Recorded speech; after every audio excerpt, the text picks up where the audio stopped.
Chaque Congolais, le 6 mars, doit planter chez lui, partout où il se trouve, un arbre, qu'il soit fruitier ou pas. Cette décision sera transformée dans un acte d'État et sera partout publiée pour qu'elle soit appliquée par tous.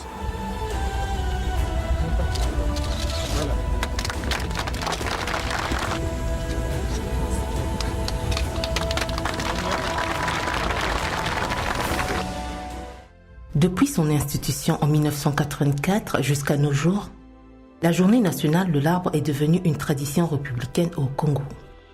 Au départ, célébrée chaque 6 mars, cette journée a désormais lieu le 6 novembre de chaque année.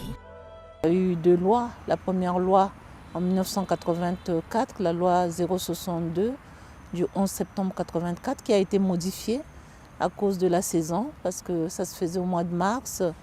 Et on a vu que les plants souffraient après parce qu'il y avait la saison sèche qui arrivait.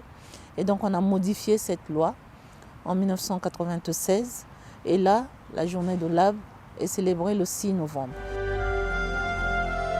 Le Congo, dont les forêts couvrent une superficie de 22 millions d'hectares, soit 67% de sa superficie, développe une politique spécifique pour lutter contre la déforestation. Dans divers domaines, notamment dans la préservation de l'environnement, Denis Sassou Nguesso n'a jamais ménagé ses efforts. Très tôt, en effet, il a compris que les changements climatiques devraient constituer, dans les années à venir, un enjeu planétaire majeur. Aussi, s'est-il rendu à l'évidence, se dit fils de la forêt, que la passivité et la cécité collective sur la question exposerait l'humanité entière à un péril certain. Plus tard, en 1986, juste après Denis Sassou Nguesso, un autre visionnaire que l'Afrique peut à la fois se féliciter d'avoir eu et regretter d'avoir perdu trop tôt arrive au Congo. Émerveillé par la capacité de son homologue à anticiper les situations, Thomas Sankara, alors président de la Haute-Volta, actuel Burkina Faso, apporte son déni au culte de la protection des écosystèmes forestiers officié par le président Denis Sassou Nguesso. Alors je crois qu'il faut absolument cesser avec ces méthodes et tout ce qui se dit ici est archi faux. 1991, la conférence nationale souveraine, cette grand-messe faite de déballage et de défoulement, débouche sur le lavement des mains et le planting d'arbres de l'unité nationale. Un acte à valeur hautement symbolique, la traduction concrète de la volonté populaire de transcender les clivages de tout genre qui ont jalonné l'histoire congolaise et d'entrevoir l'avenir avec humanité, fraternité et responsabilité. D'une édition à une autre, la dynamique reste la même, c'est-à-dire verdir davantage le Congo. Les différents sites de planting lors des éditions antérieures de la Journée nationale de l'arbre, du nord au sud, de l'est à l'ouest, sont comme des joyaux s'étendant à perte de vue, suscitant ainsi l'admiration des paysagistes tout en éveillant la curiosité d'autres amoureux de la nature.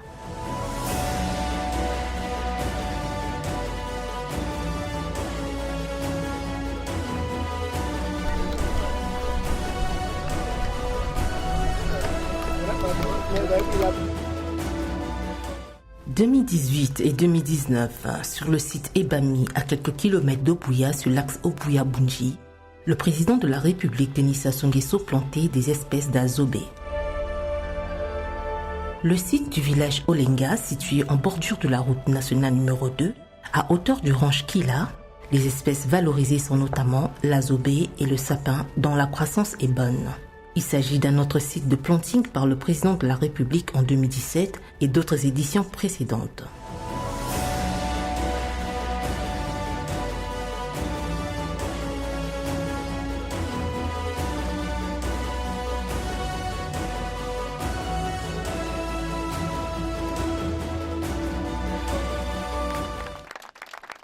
En Tongo et Gamboma, dans le département des Plateaux, s'est créée lors de la 32e édition de la Journée nationale de l'arbre du 6 novembre 2018, la pépinière semi-industrielle d'Ombima, jouxtant les 40 hectares de la forêt.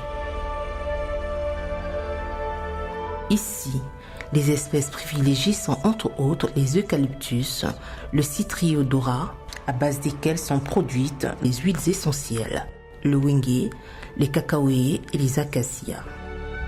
Ce bel élan de reboisement est entretenu et soutenu par le Service national de reboisement.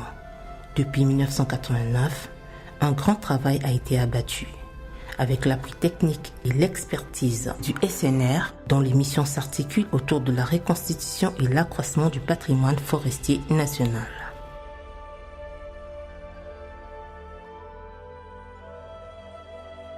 Au total, quelques 25 000 hectares de plantations ont été réalisés en savane par la promotion des essences comme les eucalyptus, le pin et l'acacia, et en forêt avec les essences telles le limba, le koumé, le sipo et l'azobé.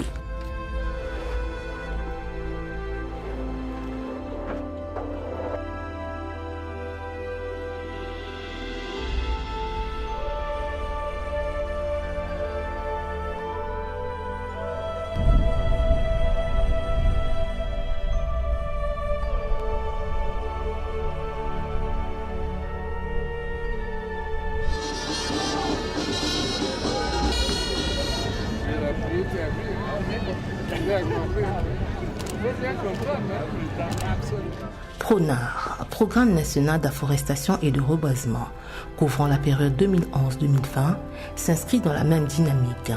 Il est un modèle de partenariat public-privé visant l'installation d'1 million d'hectares de plantations forestières et agroforestières. Depuis sa mise en service, le PRONAR sert de plateforme de facilitation pour l'exécution des projets de reboisement sur toute l'étendue du territoire national. Il joue le rôle d'interface entre les promoteurs en quête de financement et les bailleurs de fonds.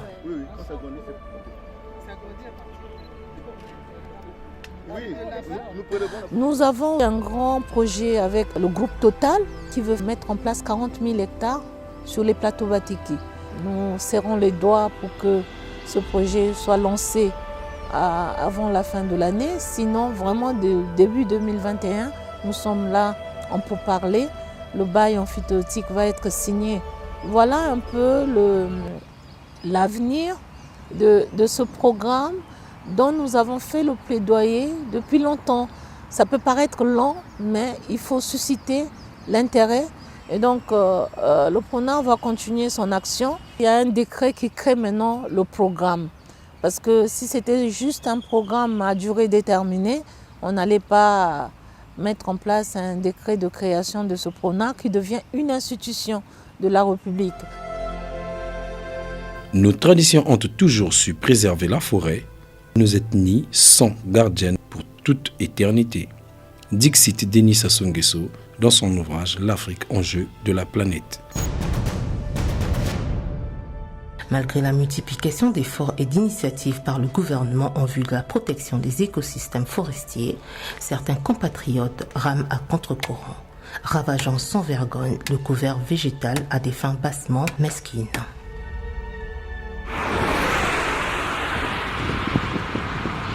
Les villages Liombo et Kungu sur la route nationale numéro 1 à quelques 19 km de Pointe-Noire s'illustrent en mieux dans cette forme d'incivisme.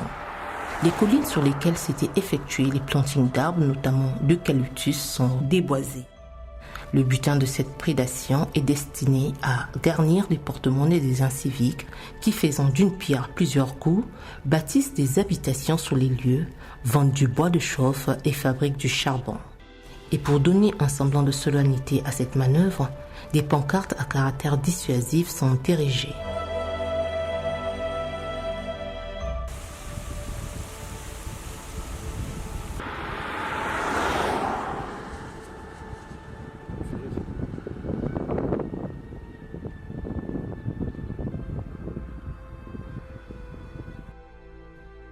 De loin, il se dessine comme une ceinture arbustive qui donne l'impression que la colline est boisée. Mais une fois plus près, qu'est-ce qui s'y affiche ?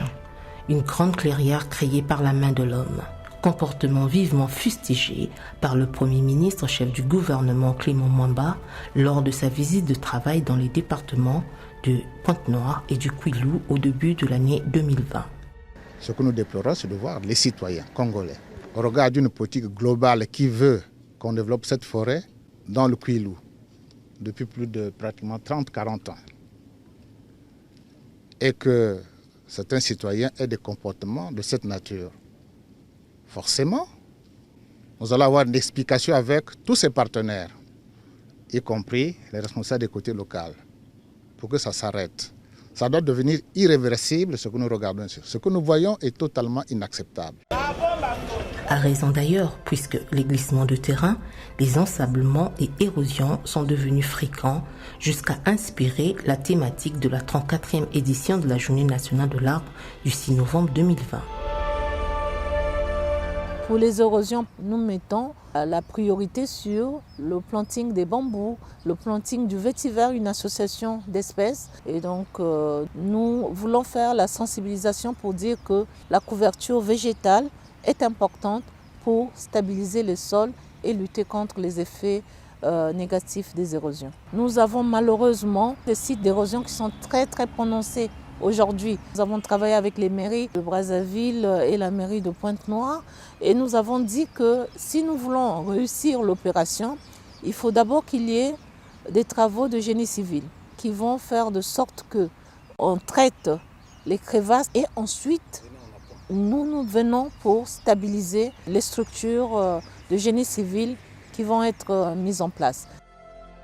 Continuer à faire de la forêt une activité économique durable tout en la préservant n'est pas si aisé, reconnaît Denis Sassou Nguesso dans son ouvrage « L'Afrique, enjeu de la planète ». La parenthèse d'un civisme décrié n'élude nullement l'activisme du chef de l'État congolais dans la protection des écosystèmes. Une expérience qui est maintes fois exportée et appréciée à sa juste valeur ailleurs.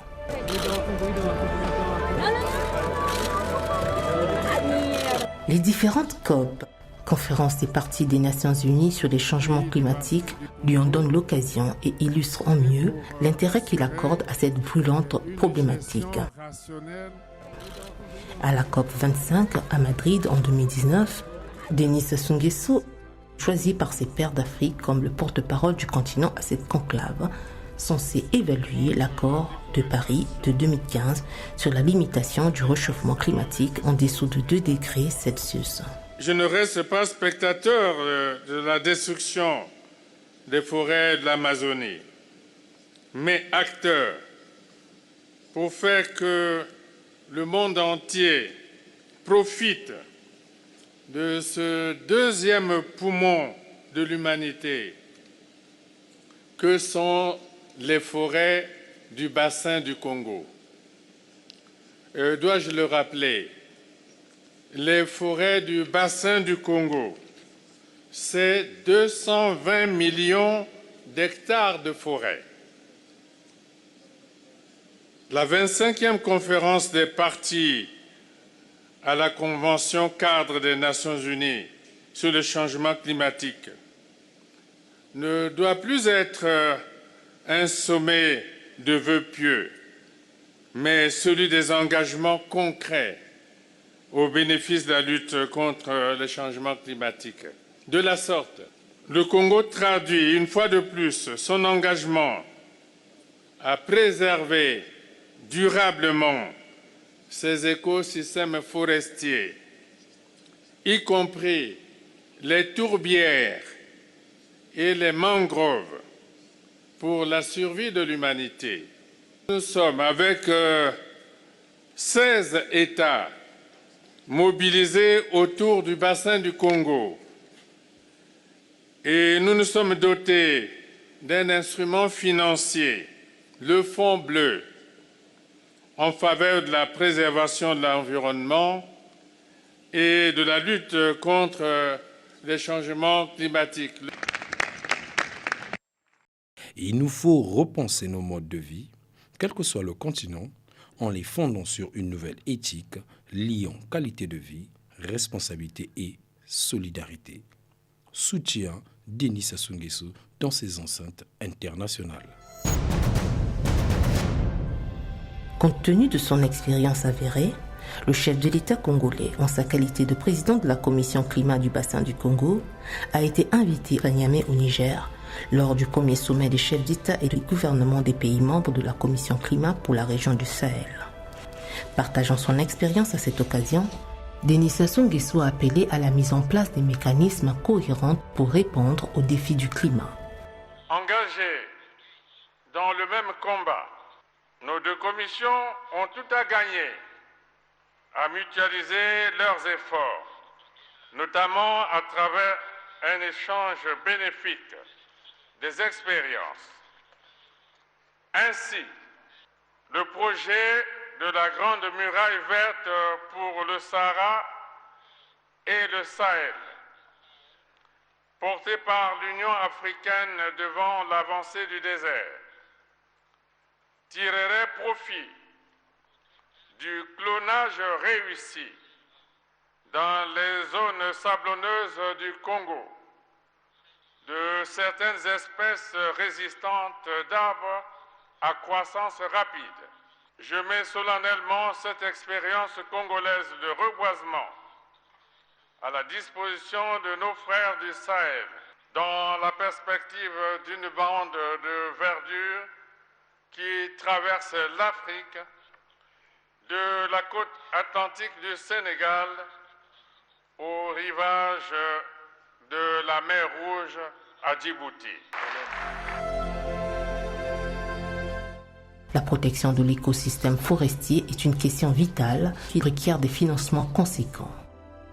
C'est ainsi que le président Denis Sassou Nguesso a lancé le Fonds bleu pour le bassin du Congo à la COP22 à Marrakech, au Maroc, et dont l'accord portant création a été signé par 12 pays concernés en mars 2017 à Oyo, en République du Congo. Le but de ce fonds est de préserver les forêts du bassin du Congo, deuxième réservoir du carbone au monde après celui de l'Amazonie, tout en garantissant un développement économique permettant aux populations de la région d'améliorer leur qualité de vie.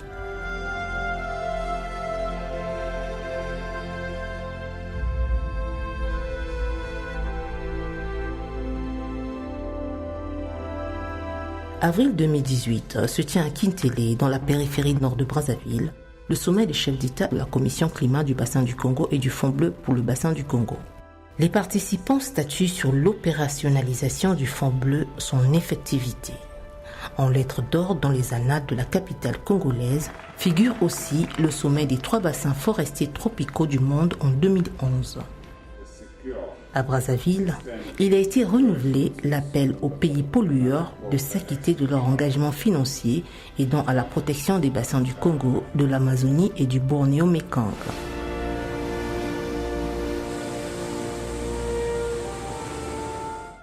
Dotés d'un grand potentiel naturel, ces 3 bassins forestiers jouent un rôle important dans l'écosystème mondial et notamment sur le système climatique. Cette expérience acquise dans notre pays de créer le bouturage des eucalyptus au Congo, de créer les grandes plantations clonales au Congo, sans compter la conservation de la biodiversité. Vous savez que 13% de notre territoire national est occupé par les parcs nationaux pour préserver la biodiversité donc faunique et floristique. Nous sommes leaders en matière d'aménagement forestier. Avec l'ancien code forestier de 2000, a fait vraiment du Congo un pays leader en matière de gestion durable, en matière d'aménagement forestier, en matière de certification forestière. La communauté internationale reconnaît les avancées du Congo en matière de gestion durable et ça, sans la volonté politique, on ne peut pas l'avoir.